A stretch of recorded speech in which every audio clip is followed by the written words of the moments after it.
ക്രമസമാധാന ചുമതലയിൽ നിന്ന് ഒഴിവാക്കപ്പെട്ട ADGP നേരത്തെ 2 RSS നേതാക്കളുമായി നടത്തിയ രഹസ്യ കൂടിക്കാഴ്ചയെക്കുറിച്ച് ഇപ്പോൾ നിയമസഭ ഒരു അടിയന്തര പ്രമേയം ചർച്ച ചെയ്തുകൊണ്ടിരിക്കുക. ഏതാണ്ട് അതേ സമയത്താണ് നമ്മൾ ഈ വീഡിയോ ചെയ്യുന്നത്. വളരെ രാഷ്ട്രീയ പ്രാധാന്യമുള്ള ഒരു വിഷയം, അതായത് മലപ്പുറം ജില്ലയെ സംബന്ധിച്ച മുഖ്യമന്ത്രിയുടെ പരാമർശം. അതിന്മേൽ ഇന്നലെ ഒരു അടിയന്തര പ്രമേയം ചർച്ചയ്ക്കെടുക്കാമെന്ന് സർക്കാർ സമ്മതിച്ചിരുന്നതാണ്. പക്ഷേ അവിടെ മുഖ്യമന്ത്രിയും പ്രതിപക്ഷ നേതാവും പാർലമെൻ്ററി കാര്യമന്ത്രിയും ഒക്കെ തമ്മിൽ നടന്ന വലിയൊരു പോരാട്ടത്തിനൊടുവിൽ, ഒരു വാക്പോരിന് ശേഷം സഭ അലസിപ്പിരിക്കുകയും ആ ചർച്ച നടക്കാതെ പോവുകയും ചെയ്യുകയായിരുന്നു. അതിൻ്റെ തുടർച്ചയായിട്ടാണ് ഇന്ന് ഈ ADGP വിഷയം, RSS നേതാവിനെ കണ്ട കാര്യം, നേതാക്കളെ കണ്ട കാര്യം ചർച്ച ചെയ്യാമെന്ന് മുഖ്യമന്ത്രി സമ്മതിച്ചത്. അടിയന്തര പ്രമേയത്തിന് അനുവദിക്കുക അല്ലെങ്കിൽ വഴങ്ങുക എന്ന് പറയുന്നത് നിയമസഭയിൽ വിചാരണ ചെയ്യപ്പെടുന്നതിന് തുല്യമാണ് ഒരു സർക്കാർ. അങ്ങനെയാണ് അതിനെ കാണുന്നത്. പക്ഷേ ഇവിടെ അതൊരു സർക്കാരിൻ്റെ ദൗർബല്യമായി കാണേണ്ട കാര്യമില്ലെങ്കിൽ തന്നെ സർക്കാരിന് വളരെ കൺസേൺ ഉള്ള ഒരു വിഷയത്തിൽ ജനങ്ങളുടെ മുമ്പിൽ പ്രതിസ്ഥാനത്ത് നിൽക്കുന്ന ഒരു രാഷ്ട്രീയ വിഷയത്തിൽ അവർക്ക് പറയാനുള്ള ഒരു അവസരമായിട്ട് ഗവൺമെൻറ് അതിനെ കാണുന്നു എന്നുള്ളതാണ് ഇന്ന് മനസ്സിലാക്കേണ്ടത്. ഒരു തരത്തിൽ പറഞ്ഞാൽ സർക്കാരിൻ്റെ ദൗർബല്യത്തെയാണ് ഇത് കാട്ടുന്നത്. ഇന്നലെ നിയമസഭയിൽ നടന്ന കാര്യങ്ങൾ, വഴക്കും വക്കാടവും ബഹളവും ഒക്കെ അത്ര അസാധാരണമൊന്നുമല്ല. നമ്മുടെ സഭയിൽ പലപ്പോഴും സംഭവിക്കുന്നത് തന്നെയാണ്. ഇന്നിപ്പോൾ നിയമസഭ ഏതാണ്ട് ആരംഭിക്കുമ്പോൾ തന്നെ ഇന്നലത്തെ ബഹളത്തിന് ഉത്തരവാദികളെന്ന് ഭരണപക്ഷം കാണുന്ന കണ്ട 4 അംഗങ്ങളെ അവരെ താക്കീത് ചെയ്തുകൊണ്ടാണ് സഭ ഇന്ന് ഈ ചർച്ചയിലേക്ക് കടന്നിരിക്കുന്നത്. ഇന്നലെ നടന്ന ബഹളം, അതിനെ തുടർന്ന് ഈ പറഞ്ഞ ചർച്ച നടന്നില്ലല്ലോ, അടിയന്തര പ്രമേയം എടുക്കാൻ സാധിച്ചില്ലല്ലോ. അപ്പോൾ പ്രതിപക്ഷം ഒളിച്ചോടിയെന്നാണ് ഭരണപക്ഷം ആവർത്തിച്ച് അവകാശപ്പെട്ടത് അല്ലെങ്കിൽ കുറ്റപ്പെടുത്തിയത്. അതേസമയം ഇന്നലെ ആ ചർച്ച നടക്കരുതേ എന്ന് ഭരണപക്ഷത്തിന് നിർബന്ധമുണ്ടായിരുന്നുവെന്ന് അതിന് ബദലായിട്ട് അല്ലെങ്കിൽ അതിന് മറുപടിയായിട്ട് പ്രതിപക്ഷം പറയുകയും ചെയ്യുന്നു. വാസ്തവത്തിൽ എന്താണ് സംഭവിച്ചതെന്ന് ചോദിച്ചാൽ, ചർച്ച നടത്താൻ തയ്യാറാണെന്ന് വരികയും വേണം. അതായത് ഈ മലപ്പുറം ജില്ലാ പരാമർശം ചർച്ച ചെയ്യുന്നതിന് ഞങ്ങൾക്ക് വിരോധമൊന്നുമില്ല എന്ന് ജനങ്ങളുടെ മുമ്പിൽ പറയുകയും വേണം. അതേസമയം ആ ചർച്ച നടക്കുകയും ചെയ്യരുത്. ആ തരത്തിലുള്ളൊരു തന്ത്രമാണ് ഇന്നലെ ഭരണപക്ഷം നിയമസഭയിൽ കൈക്കൊണ്ടത്. അതൊരു കെണിയായിരുന്നു. അവർ വിരിച്ച കെണിയിൽ വാസ്തവത്തിൽ പ്രതിപക്ഷം വീണു പോവുകയാണ് ചെയ്തത്. പ്രതിരോധിക്കാൻ നിർബന്ധിതനായ ഒരു മുഖ്യമന്ത്രിയാണ് ഇന്നലെ നിയമസഭയിൽ നാം കണ്ടത്. സഖ്യകക്ഷിയായ CPIയുടെയും പ്രതിപക്ഷത്തിൻ്റെയും PV അൻവറിൻ്റെയും നിർബന്ധത്തിനും സമ്മർദ്ദത്തിനും വഴങ്ങി അദ്ദേഹം ഏറെ ഇഷ്ടപ്പെട്ടിരുന്ന അല്ലെങ്കിൽ നെഞ്ചോട് ചേർത്ത് പിടിച്ചിരുന്ന ഒരു പ്രധാനപ്പെട്ട ഉദ്യോഗസ്ഥനെ കൈവിടേണ്ടി വന്നതിലെ ജാള്യം, CPIയുടെയും അൻവറിൻ്റെയും പ്രതിപക്ഷത്തിൻ്റെയൊക്കെ മുമ്പിൽ കീഴടങ്ങിപ്പോയതിൻ്റെ ഒരു സങ്കോചം അത് അദ്ദേഹത്തിനുണ്ടായിരുന്നു. അതുപോലെ PV അൻവർ ഉന്നയിച്ച നിരവധി ആരോപണങ്ങൾ, മുഖ്യമന്ത്രിയുടെ കുടുംബത്തെ പോലും പ്രതിക്കൂട്ടിൽ നിർത്തിക്കൊണ്ട് നടത്തിയ കുറ്റാരോപണങ്ങൾ, അതുപോലെയാണ് ഇന്ന് ചർച്ച ചെയ്യുന്ന വിഷയം, മലപ്പുറം ജില്ലയെക്കുറിച്ച് അദ്ദേഹം നടത്തിയ പരാമർശം. അത് സർക്കാരിനെയും CPMനെയും അപകടത്തിലെത്തിച്ച ഒരു രാഷ്ട്രീയ സാഹചര്യം. അതുപോലെയാണ് അദ്ദേഹത്തിൻ്റെ പ്രിയപ്പെട്ട ADGP 2 RSS നേതാക്കളുമായി രഹസ്യ കൂടിക്കാഴ്ച നടത്തിയത് സംബന്ധിച്ച സംശയങ്ങൾ. അത് അദ്ദേഹത്തിൻ്റെ ആവശ്യപ്രകാരം മുഖ്യമന്ത്രിയുടെ താല്പര്യം സംരക്ഷിക്കുന്നതിന് വേണ്ടി നടത്തിയതാണ് എന്ന ഒരു ആരോപണം. അതുപോലെ ഇന്നലെ അദ്ദേഹം നിയമസഭയിൽ വരുമ്പോൾ അദ്ദേഹത്തെ എതിരേറ്റത് പ്രതിപക്ഷം ഉയർത്തിപ്പിടിച്ച കുറേ പ്ലക്കാർഡുകളാണ്. PV അല്ല PR വിജയനാണ്, ഈ PRIMCക്കെതിരെ നടപടിയെടുക്കാൻ ധൈര്യമുണ്ടോ, അവർ ഹ എന്ന് രേഖപ്പെടുത്തിയ ചില പ്ലക്കാർഡുകൾ, RSSൻ്റെ അജണ്ട, PVയുടെ സ്ക്രിപ്റ്റ് എന്നൊക്കെ എഴുതിയ പ്ലക്കാർഡുകളുമായിട്ടാണ് പ്രതിപക്ഷം ഇന്നലെ വന്നത്. അതുകൊണ്ടാണ് അദ്ദേഹം നിയമസഭയിലേക്ക് വരുന്നത്. അതേപോലെ സഭ തുടങ്ങിയപ്പോൾ മുതൽ പ്രതിപക്ഷ നിരയിൽ നിന്ന് ഉയർന്ന ഹാ എന്നുള്ള ഈ ബഹളങ്ങൾ അല്ലെങ്കിൽ അട്ടഹാസം പിണറായി വിജയനെ പോലെ ഒരാൾക്ക് ഹാലിളകാൻ ഇതിൽ പരം മറ്റെന്താണ് വേണ്ടത്? നമ്മുടെ സ്പീക്കർ എൻ ഷംസീറിനും ഇന്നലെ നിയമസഭയിൽ ഒരു പോയിന്റ് പ്രൂവ് ചെയ്യാനുണ്ടായിരുന്നു. അതായത് ചോദ്യോത്തരവേളയിൽ സഭയിൽ മന്ത്രിമാർ നേരിട്ട് മറുപടി പറയേണ്ട ചില ചോദ്യങ്ങളുണ്ട്. അവയെ നക്ഷത്ര ചിഹ്നമിട്ട ചോദ്യങ്ങളെന്നാണ് പറയുക. പ്രതിപക്ഷം എഴുതി കൊടുത്ത വളരെ സുപ്രധാന രാഷ്ട്രീയ വിഷയങ്ങളിന് മേലുള്ള ഏതാണ്ട് 49ഓളം ചോദ്യങ്ങൾ നക്ഷത്ര ചിഹ്നം ഇട്ട ചോദ്യങ്ങളുടെ ഭാഗത്തു നിന്ന് അല്ലെങ്കിൽ വിഭാഗത്തിൽ നിന്ന് വളരെ ബോധപൂർവം മാറ്റി. അത് നമ്മൾ പറഞ്ഞ ഈ മലപ്പുറം ജില്ല സംബന്ധിച്ച പരാമർശം, ADGPയുടെ RSS നേതാക്കളുമായിട്ടുള്ള സന്ദർശനം, അൻവർ ഉന്നയിച്ച ചില പ്രശ്നങ്ങൾ, അതൊക്കെ അടങ്ങുന്നതായിരുന്നു. അത് സഭയിൽ മന്ത്രിമാർ നേരിട്ട് മറുപടി പറയേണ്ടതാണ്. അതിനുള്ള സാഹചര്യം നിഷേധിച്ചുകൊണ്ട് അൺസ്റ്റാർഡ് ക്വസ്റ്റ്യൻസ് ആയിട്ട്, അതായത് നക്ഷത്ര ചിഹ്നം വിടാത്ത ചോദ്യങ്ങളായിട്ട് അത് സ്പീക്കറുടെ ഓഫീസ് മാറ്റി എന്നുള്ളതായിരുന്നു ഒരു ആരോപണം. അൺസ്റ്റാർഡ് ക്വസ്റ്റ്യൻസ് എന്ന് പറഞ്ഞാൽ അത് രേഖാമൂലം മാത്രം കിട്ടുന്നതാണ്, അത് നിയമസഭയിൽ വരുന്നില്ല. പ്രതിപക്ഷം മുന്നോട്ട് വെച്ച ആരോപണം ഒരു ഉയർന്ന ഉദ്യോഗസ്ഥൻ, അത് സെക്രട്ടേറിയറ്റിൽ നിന്നുള്ള ആളാവാം, അല്ലെങ്കിൽ നിയമസഭാ സെക്രട്ടേറിയറ്റിൽ നിന്നാവാം, അല്ലെങ്കിൽ സ്പീക്കറുടെ ഓഫീസിൽ നിന്നാവാം, ആ ഒരു ഉദ്യോഗസ്ഥൻ വന്ന് നേരിട്ട് ആവശ്യപ്പെട്ടതിനെ തുടർന്നാണ് ഈ ചോദ്യങ്ങൾ അൺസ്റ്റാർഡ് ആക്കിയത് എന്നുള്ളതായിരുന്നു പ്രതിപക്ഷത്തിൻ്റെ ആക്ഷേപം. അതാരാണ് വന്ന് പറഞ്ഞതെന്നും അവർക്ക് നന്നായിട്ട് അറിയാം. കഴിഞ്ഞ നിയമസഭാ സമ്മേളനത്തിൻ്റെ കാലത്തും ഇത്തരത്തിലൊരു നീക്കം നടന്നതാണ്. ചില സുപ്രധാന ചോദ്യങ്ങൾ അല്ലെങ്കിൽ ഗവൺമെൻറ്റിന് അഹിതമായി വരാവുന്ന ചില ചോദ്യങ്ങൾ ഈ സ്റ്റാർഡ് ക്വസ്റ്റ്യൻസിൻ്റെ കൂട്ടത്തിൽ നിന്ന് മാറ്റുക. പക്ഷേ കഴിഞ്ഞ തവണ നിയമസഭാ സെക്രട്ടറി വളരെ കർശനമായ ഒരു നിലപാടെടുത്തത് മൂലം അത് നടന്നില്ല. അങ്ങനെ ഒരു ശ്രമം നടന്നത് അറിയാമായിരുന്നത് കൊണ്ട് ഇത്തവണ പ്രതിപക്ഷം വളരെ ജാഗരൂകമായിരുന്നു. അതുകൊണ്ടാണ് ഈ പ്രശ്നം തുടക്കത്തിലെ പൊന്തി വന്നത്. ചോദ്യോത്തരവേള തുടങ്ങിയപ്പോൾ തന്നെ പ്രതിപക്ഷ നേതാവ് VD സതീശൻ ഈ വിഷയം ഉന്നയിച്ചു. ഇത് തെറ്റായ നടപടിയാണെന്ന് പറഞ്ഞു. പക്ഷേ സ്പീക്കർ ഇതിനെ ന്യായീകരിച്ചു. സ്പീക്കർ പറഞ്ഞത് വെറുതെ അഭ്യൂഹങ്ങളുടെ പേരിലാണ് നിങ്ങൾ ഈ ആരോപണം ഉന്നയിക്കുന്നത് എന്നുള്ളതായിരുന്നു.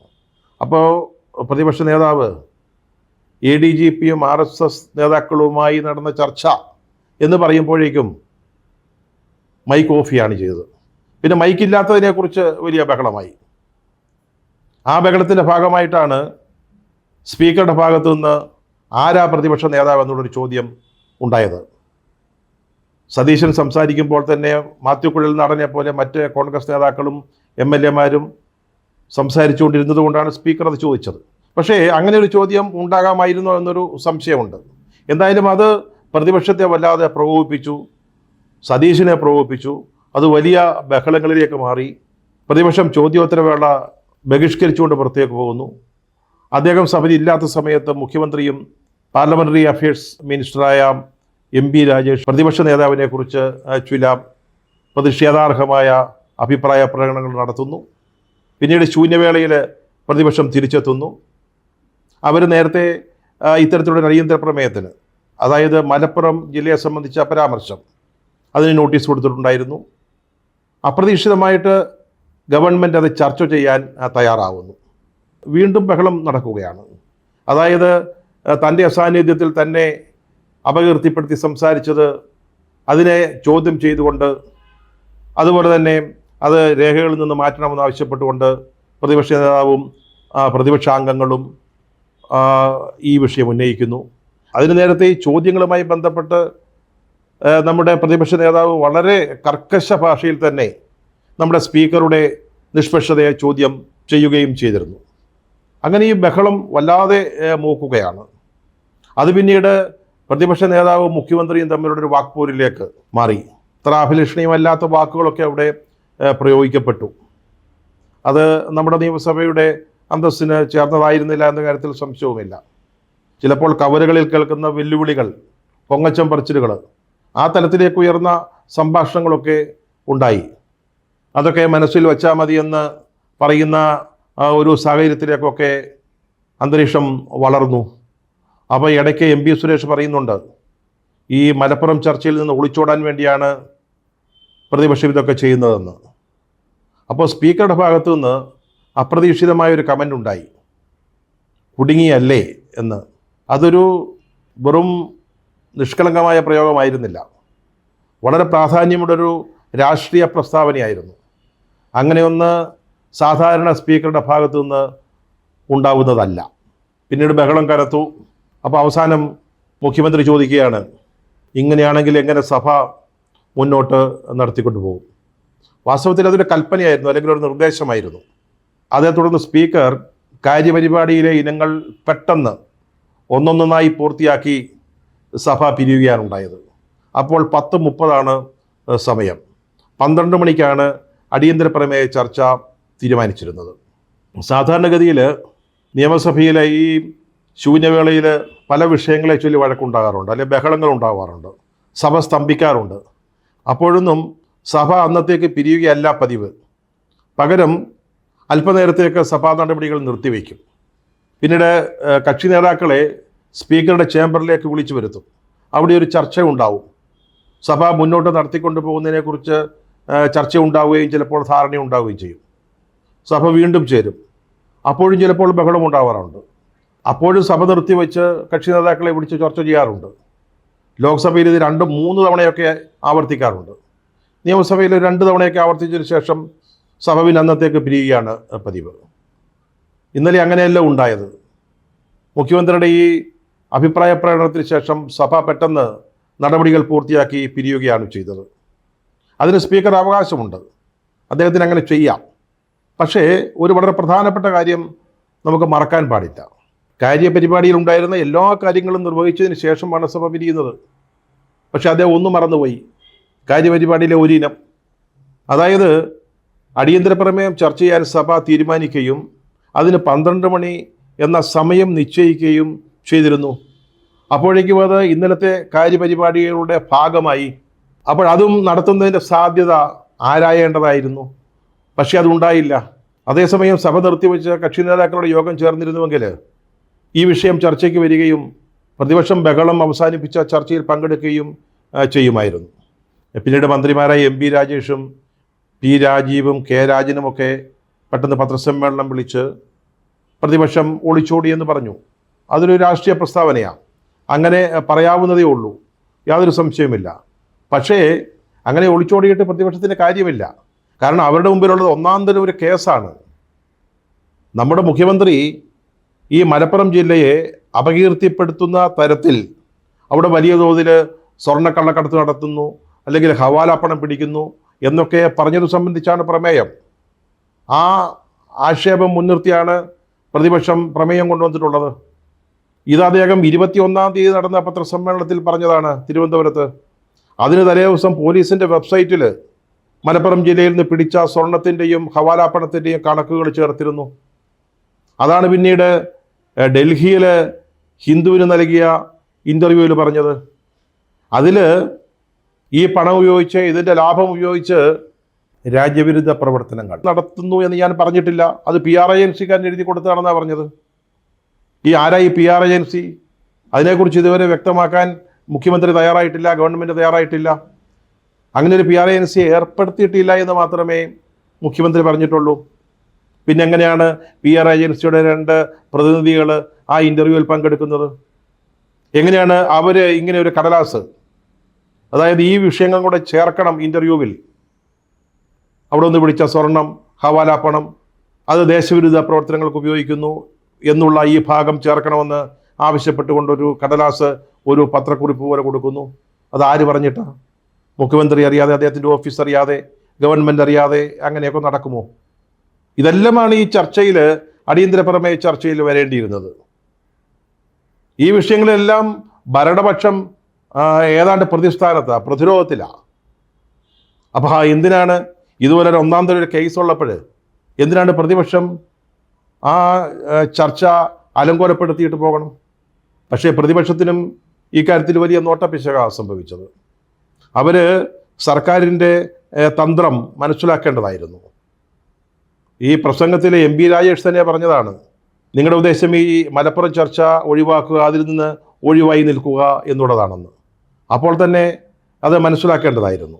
പിന്നീട് കാര്യപരിപാടിയിലെ ഇനങ്ങൾ പെട്ടെന്ന് പൂർത്തിയാക്കാൻ സ്പീക്കർ ശ്രമിക്കുമ്പോൾ എങ്കിലും അവരുടെ സ്വന്തം സീറ്റിലേക്ക് മടങ്ങേണ്ടതായിരുന്നു. വാസ്തവത്തിൽ ഭരണപക്ഷം പിരിച്ച കെണിയിൽ വീണുപോവുകയാണ് ചെയ്തത്. കേരള നിയമസഭയ്ക്ക് ഇതൊരു തീരാക്കളങ്കമെന്നാണ് CPM-ൻ്റെ സംസ്ഥാന സെക്രട്ടേറിയറ്റ് അഭിപ്രായപ്പെട്ടത്. അങ്ങനെ പറയുന്നതിന് തെറ്റൊന്നുമില്ല. പക്ഷെ ചരിത്രം മറന്നു പോകരുത്. KM മാണി ധനകാര്യമന്ത്രിയായിരുന്നപ്പോൾ അദ്ദേഹത്തിൻ്റെ ബജറ്റ് അവതരണം തടസ്സപ്പെടുത്തുന്നതിന് വേണ്ടി എന്തൊക്കെ കാളികുളിത്തരങ്ങളാണ് അന്നത്തെ പ്രതിപക്ഷം കാട്ടിക്കൂട്ടിയത്. ഇപ്പോഴത്തെ ഒരു മന്ത്രി അടക്കം എന്തൊക്കെയാണ് ചെയ്തത്? സ്പീക്കർ ഡയസിൽ അതിക്രമിച്ച് കടന്ന് കസേരയും മേശയും കമ്പ്യൂട്ടറും മൈക്കും എല്ലാം തകർത്ത ആ ചരിത്രം അങ്ങ് മറന്നുപോയോ? നിങ്ങളുടെ സഖാവായിരുന്ന MV രാഘവൻ അദ്ദേഹത്തെ നിയമസഭയിലിട്ട് ചവിട്ടിക്കൂട്ടിയത് ഓർക്കുന്നില്ലേ? അതുപോലെ തന്നെ MV രാഘവൻ അടക്കമുള്ള CPM അംഗങ്ങളെ സഭയിൽ നിന്ന് സസ്പെൻഡ് ചെയ്തപ്പോൾ സ്ത്രീകളായ വനിതാ MLA-മാരുടെ നടുവിൽ നിന്നുകൊണ്ട് സഭയിൽ പ്രവേശിക്കാൻ ശ്രമിക്കുകയും അതിൻ്റെ പേരിൽ വാച്ച് ആൻഡ് വാർഡുമായിട്ട് കയ്യാങ്കളി ഉണ്ടാവുകയും പിന്നീട് ആസ്പത്രിയിലാവുകയും ചെയ്തത്. 4-5 CPM MLA-മാരെ അതിനെ തുടർന്ന് സസ്പെൻഡ് ചെയ്യേണ്ടി വന്ന കാര്യം മറന്നുപോയോ?